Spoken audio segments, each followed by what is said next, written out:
ce que les entrepreneurs ont à apprendre du rap game. Éric Villemain, bonjour. Bonjour. Éric Villemain, ancien journaliste, Exact. consultant indépendant aujourd'hui, Oui. membre des compagnies Doctors. Oui.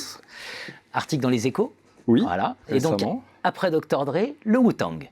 Le Wu-Tang, alors déjà parce que c'est sans doute le meilleur groupe de rap du monde, que le monde ait jamais produit, mais surtout en termes de management, ce qui est très intéressant, c'était leur écosystème.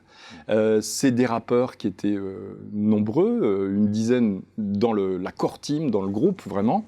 Mais au-delà, ce qui est très intéressant, c'est qu'ils ont développé, accrédité, affilié des rappeurs, des producteurs, des managers, jusqu'à se retrouver à une centaine de personnes affiliées au Wu-Tang. Et c'est ça qui est très intéressant. Et c'est le parallèle qu'on peut faire aussi avec les startups. On parle beaucoup d'écosystèmes dans le domaine des startups. Eh bien, c'est intéressant aussi quand vous êtes entrepreneur, pas simplement de s'occuper de son business, mais d'essayer de lui donner du rayonnement, de l'impact.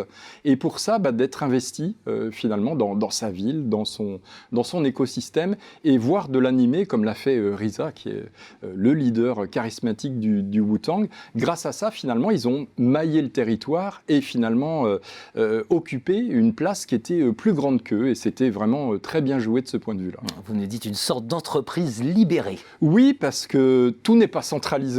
Il y a un noyau dur. Et ce noyau dur diffuse finalement sa culture, ses valeurs.